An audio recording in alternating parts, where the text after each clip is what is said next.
हे मेरे मालिक, थोड़ी सी मोहलत दे दीजिए।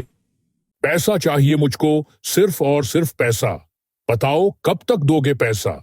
नहीं दोगे तो 2 गुना ब्याज लगाऊंगा तुम सबके ऊपर। धनीरा को धन प्यारा और धन को धनीरा। हा हा हा हा हा हा। ये है धनीरा, इस गांव का जालिम जो कई सालों से लोगों की चीजों को हड़पता आया है। इस वीडियो के आखिर में आपको ये भी बताना है कि आपको इससे क्या सीखने को मिला और किसी एक कमेंट को पिन भी किया जाएगा। जाओ जंगलू मंगलू बाजार जाओ और लोगों से पैसे की उगाही करके आओ। गांव वालों को और दबाओ, उन्हें मजबूर कर दो ताकि वे हमेशा हमारे काबू में रहें। बिल्कुल जैसा आप कहें बॉस। जंगलू मंगलू बाजार में चले जाते हैं और सबको पता होता है कि वो क्यों आए हैं। मसाले ले लो, बिल्कुल कम पैसे में मसाले ले लो। अरे बुढ़ाऊ पैसा निकाल बे। पैसा धनीरा सेठ का नहीं दिया ना तो दुगना लगान लेके तेरे से हम, समझा क्या? पिछले कुछ दिनों से कुछ कमाई नहीं हुई है, कहाँ से लाऊं मैं इतना पैसा? रहम करो। हाँ हाँ, रहम की भीख तो मांग मत। अब ये भी हम बताए क्या बुढ़ाऊ? चुपचाप पैसा निकाल। क्या चाहिए तुम दोनों को? ओहो देखो देखो कौन आया, मसीहा आया, इस गांव का इकलौता पढ़ा लिखा मसीहा। और ये है भुवन, हमारा नेक दिल समझदार हीरो। तुमने लोगों को लूट लूट कर पहले से ही अपना महल भर रखा है और 2-4 दिन का टाइम दे दोगे तो कुछ बिगड़ नहीं जाएगा। इनकी जमीनें, इनकी जायदाद सब कुछ हड़प चुके हो। इनके पढ़े लिखे ना होने का फायदा उठाते हो और जानबूझकर भारी ब्याज में इनको कर्ज देते हो ताकि ये लोग तुम्हारे चंगुल में फंस सके।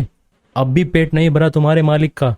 इनको टाइम चाहिए, सोना गड़ा के रखें कहीं या जादू का पिटारा जो उनको 2 या 4 दिन में पैसा मिल जाएगा। कब तक मसीहा बनता रहेगा, कब तक बचाएगा इनको? किसी दिन तो ये सब फंसेंगे ही फंसेंगे।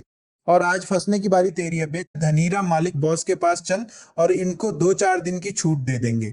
फिर वो भुवन को धनीरा के पास ले जाते हैं। ले आए कीड़े मकोड़े जैसे लोगों के मसीहा को। अगर तू ऐसे ही मेरे बीच में आता रहा तो मैं ब्याज को 2 गुना कर दूंगा। चल, मैं तुझे इनका मसीहा बनने का एक मौका देता हूं। तुझे इसके लिए एक काम करना पड़ेगा। तुझे एक खास चीज लेकर आना होगा। अगर तू ले आया तो सबका ब्याज माफ, और अगर नहीं ला पाया तो कहां से लेकर आना है ये तुझे जगलू मंगलू बता देंगे। तेरे को पुरानी हवेली जाना है और वहां मिलेगी वो कीमती चीज, लेकिन उसके लिए एक पहेली सुलझानी पड़ेगी। दरवाजा टटोलेगा तुम्हारा मन, अगर नहीं हुए पास तो हो जाओगे हमेशा के लिए बंद। न ऊपर होगा न नीचे, न दाएं और न बाएं। मेरा रास्ता हाथ तुम्हें बताए। ठीक है, मैं ले आऊंगा, लेकिन धनीरा अपना वादा याद रखना। किसी से कोई ब्याज नहीं, कोई लगान नहीं। ये लगान हमेशा के लिए खत्म। भुवन अपने सफर पर निकल जाता है। बॉस मालिक, आप इसे ही क्यों जाने दे रहे हैं? बहुत लोगों ने कोशिश की उसे लेने की, लेकिन कोई वापस नहीं आया। ये भी वापस नहीं आएगा, और इन कीड़े मकोड़े जैसे लोगों का मसीहा कभी हमारे बीच में नहीं आएगा। अब जाओ, इसका पीछा करो और नजर रखना। बिल्कुल जैसा आप कहें बॉस। भुवन घने जंगलों के रास्ते से अपने सफर पर निकल जाता है। अंधेरे घने डरावने रास्ते से होते हुए, मुश्किल रास्तों को पार करते हुए आखिरकार भुवन वहां पहुंच जाता है। वो रहा ऊंची पहाड़ी पर। अब यहां तक आया हूं तो लेकर ही जाऊंगा।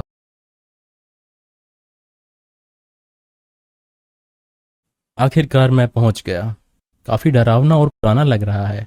ये तो खंडर हो चुका है। यहां जो लेने आया हूं वो मिलेगा भी या नहीं, अंदर चल के देखता हूं। अब क्या करूं? यहां पर तो 4 दरवाजे हैं। एक एक करके सबको देखता हूं, किसी एक में तो वो चीज जरूर मिलेगी। फिर भुवन उन सभी को देख लेता है, लेकिन सब के सब खाली हैं। फिर आखिर कहाँ मिलेगी? धनीरा ने पहेली बोली थी। क्या पहेली बोली थी? दरवाजा टटोलेगा तुम्हारा मन, अगर नहीं हुए पास तो हो जाओगे हमेशा के लिए बंद। न ऊपर होगा न नीचे, न दाएं और न बाएं। मेरा रास्ता हाथ तुम्हें बताए। अरे, यहाँ ये मूर्ति का हाथ इस तरफ इशारा कर रहा है। इस पत्थर से ही कुछ लेना देना है। देखता हूं। अरे अरे अरे, क्या हो रहा है? कहीं ये दरवाजा बंद ना हो जाए। अगर ये दरवाज़ा बंद हो गया तो मैं यहीं फंस जाऊंगा हमेशा के लिए। और फिर एक आवाज गूंजती है। तुम साफ दिल के इंसान हो, इसीलिए तुमको यहाँ से जाने दिया जाएगा। ये लो किताब, लेकिन याद रखना कि ये एक चीज देगी तो एक तुमसे लेगी। और इस तरह भुवन को वो किताब मिल जाती है और वो उसे लेकर निकल पड़ता है। वो मसीहा बनने वाला इसी रास्ते से आएगा। अगर उसके पास वो चीज हुई तो उससे वो चीज ले लेंगे, फिर मालिक बॉस को दे देंगे। सोच मालिक बॉस हमसे कितना खुश होंगे। यहाँ छुप जाते हैं, जैसे ही आएगा पकड़ के यही बांध देंगे उसको। बड़ा मसीहा बनता है। यहाँ जंगलू मंगलू उसे घेर लेते हैं। कहाँ जा रहा है? अरे जगलू, मेरा मन कर रहा है कि थोड़ा पढ़ना लिखना सीखूं, लेकिन मुझे उसके लिए किताब चाहिए। अब एक काम कर, ये हमको दे और वापस पहाड़ी पर चला जा। गांव जाने की कोई जरूरत नहीं है अब। ये किताब तो बॉस मालिक के पास ही जाएगी अब, लेकिन लेकर हम जाएंगे। वो धोखे से किताब ले लेते हैं। बॉस मालिक, हम आपके लिए कुछ लेकर आए। अरे वाह, चलो अब देखते हैं ये काम करती भी है या नहीं। मैं चाहता हूं यहाँ सोने की ईंटें आ जाएं। बॉस मालिक, ये तो कमाल हो गया। बॉस मालिक, अब क्या करेंगे इससे आप? बस देखते जाओ। भुवन किसी तरह गांव में वापस आ जाता है और देखता है कि लोग बेहाल है। भुवन भैया, आप कहाँ थे? इस गांव को धनीरा के चंगुल से छुड़ाने के लिए एक जरूरी काम पर गया था, लेकिन जंगल में जंगलू मंगलू घात लगाए बैठे थे और मैं किसी तरह कर वापस आया। और ये बताओ, ये सब कुछ क्या हो रहा है और ये सब कुछ कैसे हुआ?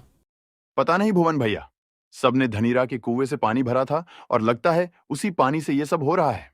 इसका मतलब धनीरा ने उसका इस्तेमाल कर लिया है। उसने उस किताब से जरूर कुछ मांग लिया होगा और उस किताब ने उसकी इच्छा पूरी कर दी होगी, लेकिन बदले में पानी का कुआं ले लिया। और धनीरा की करतूत की वजह से उस कुएं का पानी अब पीने लायक नहीं रहा और इस गांव में सिर्फ एक ही कुआं है। लोग पानी के बिना कहाँ जाएंगे? और ये सब कुछ धनीरा ही ठीक करेगा। हमें उसके पास जाना ही होगा। नहीं भैया, हम गरीब और लाचार लोग हैं। हम आप जैसी हिम्मत नहीं जुटा पाएंगे। ठीक है, फिर मैं अकेला ही चला जाता हूँ। फिर भुवन धनीरा के पास चला जाता है और ललकारता है, धनीरा, धनीरा, धनीरा, धनीरा, बाहर निकल धनीरा। ये नामुराद फिर से आ गया। तुम दोनों पूछ रहे थे ना क्या करूंगा मैं।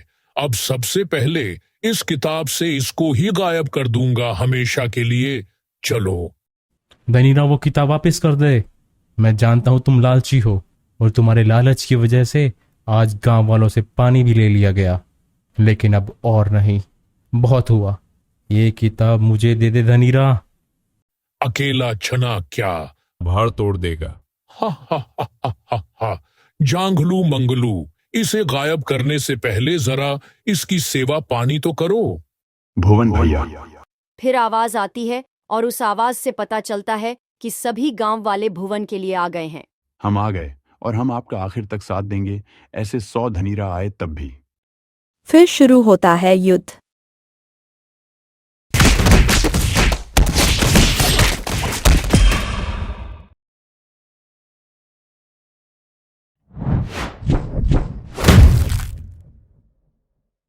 और इस तरह भुवन और गांव वाले जीत जाते हैं और उस किताब को ले लेते हैं। और भुवन उस किताब को वापस उसी जगह भेजने के लिए किताब को बोलता है कि सब कुछ पहले जैसा हो जाए। ए किताब, मैं चाहता हूं कि तुम वापस अपनी जगह पर चली जाओ। लेकिन आसमान से आवाज आती है। कुछ ऐसा होता है जिसकी उम्मीद किसी को नहीं थी। तुम एक ईमानदार बहादुर इंसान हो, इसलिए मैं तुमको एक इच्छा और देता हूँ और बदले में कुछ नहीं लिया जाएगा। तुम कुछ भी मांग सकते हो। भुवन को क्या मांगना चाहिए और इन तीनों के साथ क्या होना चाहिए, ये आप सब बताओ।